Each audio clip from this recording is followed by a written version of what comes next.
আসসালামু আলাইকুম। স্বাগত জানাচ্ছি আরটিভির সংবাদে। আপনাদের সঙ্গে আছি আমি পলি আক্তার। রংপুর নগরীর মাছুয়াপাড়া এলাকায় তালাবদ্ধ বাড়ি থেকে রংপুর জেলা স্কুলের সাবেক শিক্ষক গণপতি চক্রবর্তী সহ একই পরিবারের 4 জনের মরদেহ উদ্ধার করেছে পুলিশ। রহস্যজনক এই ঘটনায় এলাকায় চাঞ্চল্যের সৃষ্টি হয়েছে। শনিবার রাতে বাড়িটির তালা ভেঙে মরদেহগুলো উদ্ধার করা হয়। স্থানীয়রা জানান, সন্ধ্যার দিকে ওই বাড়ি থেকে দুর্গন্ধ বের হলে বিষয়টি পুলিশকে জানানো হয়। খবর পেয়ে পুলিশ ও ফায়ার সার্ভিস এসে বাড়ির ভেতর থেকে পরিবারের 4 সদস্যের মরদেহ উদ্ধার করে। নিহতরা হলেন রংপুর জেলা স্কুলের সাবেক শিক্ষক গণপতি চক্রবর্তী জুয়েল, তার স্ত্রী প্রীতিলতা চক্রবর্তী, তাদের সন্তান পার্থী ও পিয়ম চক্রবর্তী। এদিকে ঘটনাস্থল পরিদর্শন করেছেন মেট্রোপলিটন পুলিশ কমিশনার আব্দুল মাবুদ। রংপুরের সিআইডি প্রধান বলেন, তাদের হত্যা করা হয়ে থাকতে পারে বলে ধারণা করা হচ্ছে। তবে বিষয়টির তদন্তের কথাও জানান তিনি। ছাদের উপরে একজন পুরুষ মানুষের ডেড বডি পেয়েছি, মানে ডিকম্পোজ হয়ে গেছে 3-4 দিন আগের লাশ হবে সম্ভবত। সেখানে যাবার আগে চিলে কোঠায় সেখানে মা এবং মেয়ের দেহ পড়ে আছে, সেটাও ডিকম্পোজ। এবং একটা শোবার ঘরে দেখলাম ওনার ছেলের লাশটা একদম দেওয়াল এবং খাটের সঙ্গে লাগানো অবস্থায় একদম ভিতরে ফেলে দেওয়া। মোট 4 জন। আমরা আগে ফিঙ্গারপ্রিন্ট দেখার চেষ্টা করছি, অন্য কোনো ক্লু আছে কিনা, কোনো আলামত ফেলে গেছে কিনা, আমরা আগে এগুলো সংগ্রহের চেষ্টা করছি। নারায়ণগঞ্জে গৃহকর্মী মিমকে হত্যার পর বাড়ির বাইরে নিয়ে যায় গৃহকর্তা ফয়সাল ও তার শ্বশুর। এমন একটি ভিডিও ফুটেজ এসেছে আরটিভির হাতে। অথচ ভবনের ম্যানেজার ঘটনার বিষয়ে জিজ্ঞেস করলেও তাকে মিথ্যা কথা বলেন অভিযুক্তরা। মিমের স্বজনদের দাবি, শুধু নির্যাতন নয়, ধর্ষণের পর হত্যা করা হয়েছে তাকে। অপরাধীদের সর্বোচ্চ শাস্তি চায় ভুক্তভোগীর পরিবার। কুমিল্লা প্রতিনিধি আরিফ হোসেন ও নারায়ণগঞ্জ প্রতিনিধি শাহাদাত স্বপনের সহায়তায় জানাচ্ছেন এআর বাদল। গৃহকর্মী মিম হত্যার ঘটনায় নারায়ণগঞ্জের সানারপাড় এলাকার ওই ভবনটির সিসিটিভির ফুটেজ পেয়েছে আরটিভি। তাতে দেখা যায় মিমের নিথর দেহ পাজাকোলা করে সিএনজি অটোরিকশায় তোলেন গৃহকর্তা ফয়সাল। সেখানে আগে থেকে অবস্থান করা ফয়সালের শ্বশুর এবিএম আব্দুর রাজ্জাকও চড়ে বসেন। এরপর স্থান ছেড়ে যায় অটোরিকশাটি। 12 আগস্ট ঢাকা মেডিকেলের সিসি ক্যামেরায় ধরা পড়ে মরদেহটি রেখে শ্বশুর জামাতার পালিয়ে যাওয়ার দৃশ্য। হত্যার দায় থেকে বাঁচতেই তাদের এ কৌশল। ভবনের ম্যানেজার হৃদয় আরটিভিকে বলেন, নিয়ে যাওয়ার সময় সন্দেহ হলে তিনি কি হয়েছে জানতে চাইলে তাকে মিথ্যে বলা হয়। অনেকক্ষণ ঘোরাঘুরি করছে, তো এটা সন্দেহজনক না, বের হইতে পারে। তো তখন সিএনজি নিয়ে আসার পরে দোতলা থেকে উনি সিঁড়ি দিয়ে ওনারে কুলে করে, মানে অসুস্থ রোগী জিজ্ঞাসা করে বলছে যে অসুস্থ হয়ে পড়ছে, অনেক জ্বর, হসপিটাল ভর্তি করাইতে হইতে পারে। তো সেক্ষেত্রে আমরা অসুস্থ রোগী যত দ্রুত সম্ভব হসপিটালে নিতে হতে পারে। তো সিএনজিতে উঠে আর কোনো কথা বলেনি, বের হয়ে চলে গেছে। 17 আগস্ট ভাড়া পরিশোধ করে ট্রাকে করে মালামাল নিয়ে বাসা ছেড়ে চলে যায় অভিযুক্ত পরিবারটি। ওনারা 17 তারিখ সকালবেলা হঠাৎ করে মাল সামানা নিয়ে চলে যাচ্ছে। তো আমাদের এখানে যে প্রসেসিং, আমাদের এখানে সার্ভিস চার্জ বকেয়া এগুলো আছে কিনা আমরা এগুলো চেক করি। মিমের বোনের অভিযোগ, তার বোনকে ধর্ষণের পর হত্যা করা হয়েছে। সারা শরীরে মায়ের ক্ষত, এত কামড়, দর্শন বেড়াতে আমার বোনরে করছে। দর্শন কইরা আমার বোনরে মেরে ফেলছে। দ্রুত আসামিদের দৃষ্টান্তমূলক শাস্তি দাবি করেছেন মিমের স্বজনরা। বিচার চাই, আমার মেয়ের যেভাবে কষ্ট দিয়ে মারছে ওদেরকে 3 গুণ কষ্ট দিয়ে মারা হোক। অভাবের তাড়নায় মায়াডারে বাসায় দেওয়া হয়েছে।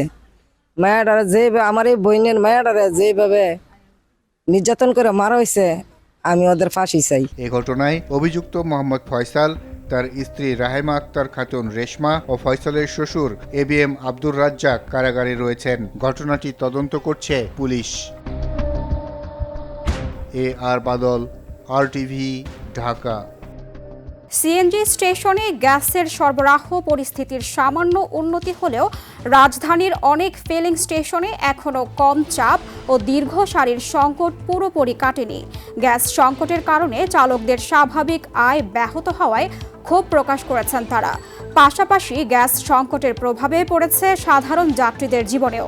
ফিলিং স্টেশন কর্তৃপক্ষ বলছে, সরবরাহ কিছুটা বাড়লেও রাজধানীর সার্বিক সংকট পুরোপুরি কাটতে আরও কিছুদিন সময় লাগতে পারে। ফলে গ্যাস সরবরাহ কিছুটা বাড়লেও সংকট এখনও কাটছে না। দিনের অর্ধেক সময়ই বিদ্যুতের দেখা মিলছে না টাঙ্গাইলে। এতে করে চালের মিলগুলোতে উৎপাদন নেমে এসেছে অর্ধেকে। সময় মতো সরবরাহ করতে না পারায় সংকট সহ দাম বৃদ্ধির আশঙ্কা করছেন ব্যবসায়ীরা। আর কাজের সময় কমে যাওয়ায় আরও কমে গেছে শ্রমিকদের। টাঙ্গাইল প্রতিনিধি কামাল হোসেনের পাঠানো প্রতিবেদন জানাচ্ছেন আবরার মাহি। প্রচণ্ড গরমের মধ্যে টাঙ্গাইলে ভয়াবহ লোডশেডিংয়ে বিপর্যস্ত হয়ে পড়েছে জনজীবন। দিনরাত মিলিয়ে বেশিরভাগ এলাকায় 12 থেকে 18 ঘন্টা পর্যন্ত মিলছে না বিদ্যুৎ। এতে করে রাইস মিলগুলোতে উৎপাদন নেমে এসেছে অর্ধেকে। ফলে চাহিদা অনুযায়ী চাল সরবরাহ করতে পারছেন না মিল মালিকরা। আর আয় কমে যাওয়ায় সংসার চালাতে হিমশিম খাচ্ছে শ্রমিকরা। ইদানিং এত পরিমাণে লোডশেডিং যে আমরা মেশিন ঠিকমতো চালাতে পারছি না। প্রোডাকশন দিব, তারপর না আমাদের মালিক পক্ষ বেতন দিবে, তো ওরা বেতন দিবে কিভাবে? আমরা চাই যেন সরকার অন্তপক্ষে যে এই কাউল কারখানা যে আছে রাইস মিলের, এই বিদ্যুৎটা যেন ঠিকঠাকভাবে দিতে পারে। এদিকে ঘন ঘন লোডশেডিংয়ে থমকে গেছে সাধারণ মানুষের জীবনযাত্রা। দ্রুত বিদ্যুৎ সমস্যার সমাধানের দাবি তাদের। আধা ঘন্টা যদি কারেন্ট থাকে 2-2.5 ঘন্টা থাকে না। আমার এই যে কারেন্টের দোকান, কারেন্ট না থাকলে এগুলো সদাই কেউ কিনে।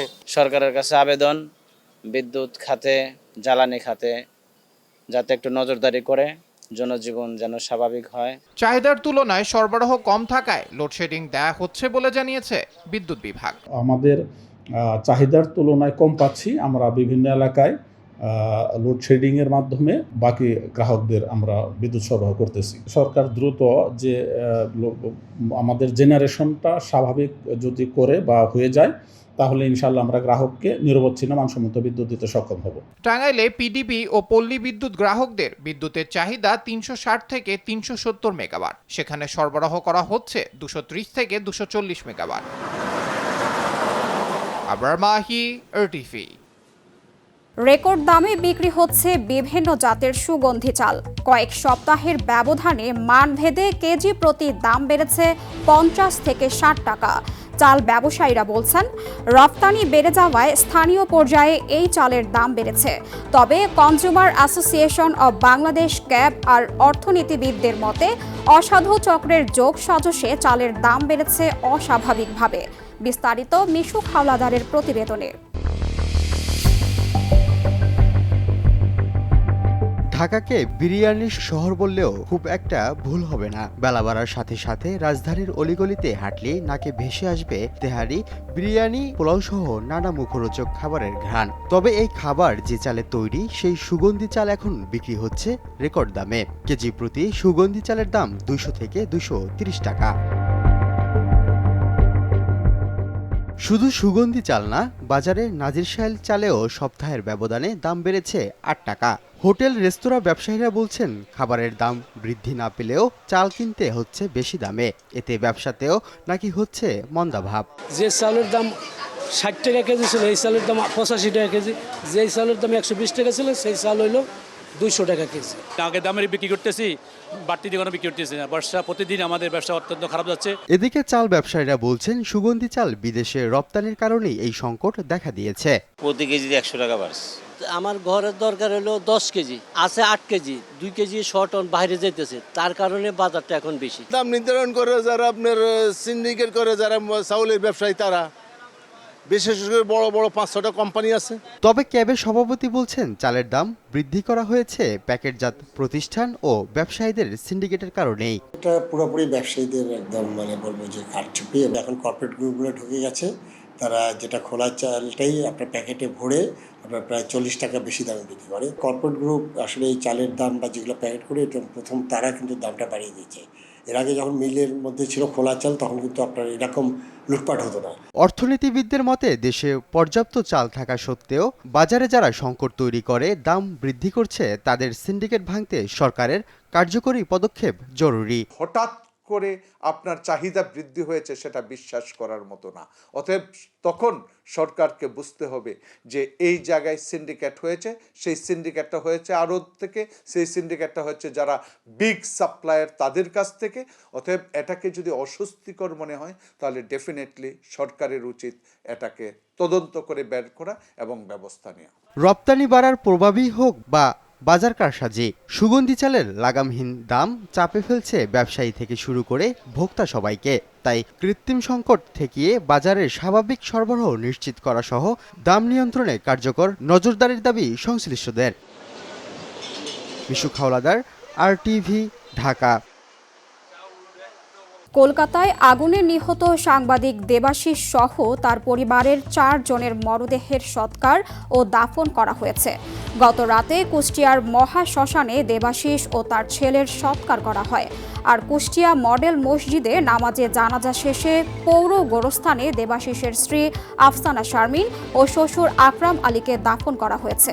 এর আগে তাদের মরদেহ বাড়িতে পৌঁছলে হৃদয় বিদারক দৃশ্যের অবতারণা হয়। কান্নায় ভেঙে পড়েন মা, বাবা, এলাকাবাসী সহ গণমাধ্যম কর্মীরা। আহাজারিতে ভারী হয়ে ওঠে পুরো এলাকা। এদিকে একমাত্র উপার্জনক্ষমকে হারিয়ে দিশেহারা হয়ে পড়েছে দেবাশিসের অসহায় শিশু, মেয়ে সহ বাবা-মা। তাই সরকারকে তাদের পাশে থাকার আহ্বান জানান স্থানীয়রা। মাথা গোঁজার ঠাঁই নেই, যে বাচ্চাটা রেখে গেছে সেই বাচ্চাটাকেও তার দেখার মতো কেউ নাই। বাবা মা দুজনেই অসুস্থ। রাষ্ট্রের কাছে আবেদন জানাই, রেখে যাওয়া যে সন্তান আছে সেই সন্তান সুন্দরভাবে যাতে জীবনযাপন করতে পারে সে ব্যাপারে আমরা সবাই সচেষ্ট হই। ওর যে পরিবার আছে ওর পরিবারের পাশে আমরা থাকবো। আমরা ইতিমধ্যে ঘোষণা দিয়েছি, আমাদের একটা সংগঠন আছে ভীষণ কুষ্টিয়ার পক্ষ থেকে বলা হয়েছে ওর পরিবারের পাশে থাকবে এবং আমরা মাননীয় প্রধানমন্ত্রীর দৃষ্টিতে এটা আনবো। কলকাতায় অগ্নিকাণ্ডের ঘটনায় হোটেল শিখা ইন এর মালিক বীরেশ্বর মিত্রকে গ্রেফতার করেছে স্থানীয় পুলিশ। শনিবার কলকাতার বেহালার নিজ বাড়ি থেকে তাকে গ্রেফতার করা হয়। এর আগে অগ্নিকাণ্ডের ঘটনার পর তিনি ঝাড়খণ্ডের ধানবাদে পালিয়ে যান। পুলিশ জানিয়েছে তার 2টি ব্যাংক হিসাবের লেনদেন বন্ধ করে দেওয়ার পর নগদ অর্থের প্রয়োজন হওয়ায় তিনি কলকাতায় ফেরেন। এদিকে হোটেলটির ফায়ার সার্ভিসের ছাড়পত্র ছিল না বলে জানা গেছে। ঘটনার পর কলকাতায় অন্তত 50টি হোটেল, গেস্ট হাউসে পরিদর্শন চালিয়ে নিয়ম না মানায় নোটিশ দেওয়া হয়েছে।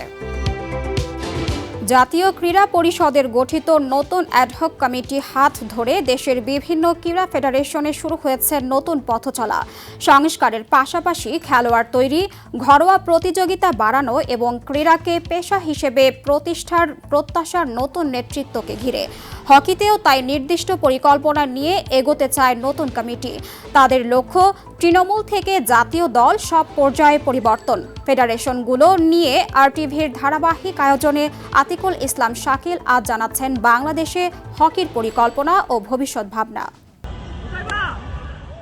দেশের সম্ভাবনাময় খেলাগুলোর তালিকায় ফুটবল, ক্রিকেটের পরেই আসে হকির নাম। কিন্তু দীর্ঘদিনের অব্যবস্থাপনা, অনিয়মিত ঘরোয়া লীগ, স্পন্সরের সংকট আর তৃণমূলে হকির বিস্তার না থাকায় প্রত্যাশিত জায়গায় পৌঁছাতে পারেনি খেলাটি। নতুন অ্যাডহক কমিটির হাত ধরে সেই চিত্র বদলাতে চায় Bangladesh hockey federation.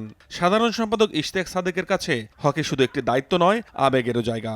Hockey federation তো আমার বাবার স্বপ্ন ছিল এবং হকি তার ধ্যান জ্ঞান ছিল। হকির প্রতি ভালোবাসা কিন্তু আমার যখন আমার বয়স 2-3 বছর তখন থেকে আমি হকি মাঠে গেতাম।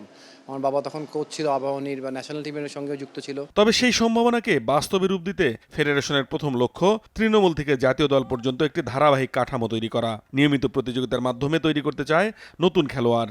হকিটা যেমন আগে আরমানিটোলা, ফরিদপুর, পার্বত্য চট্টগ্রাম, রাজশাহী, দিনাজপুর অনেক জায়গা থেকে হকি খেলোয়াড় আসতো। গত 10 বছর খালি বিকেএসপি কেন্দ্রিক হয়ে গেছে। এভাবে থাকলে হবে না। পরিকল্পনার আরেকটি গুরুত্বপূর্ণ অংশ অবকাঠামো। জেলা পর্যায়ে 5-a-সাইড টার্ফ স্থাপন করে সারা দেশে হকি ছড়িয়ে দিতে চায় ফেডারেশন। জেলায় আমাদের 5-a-সাইড টার্ফ আমরা মন্ত্রী সাহেবকে বলেছি এবং সে আশ্বাস দিয়েছে আমরা যদি জায়গার সংস্থান করতে পারি উনি অ্যাটলিস্ট 100 5-a-সাইড টার্ফ বসিয়ে দিবে।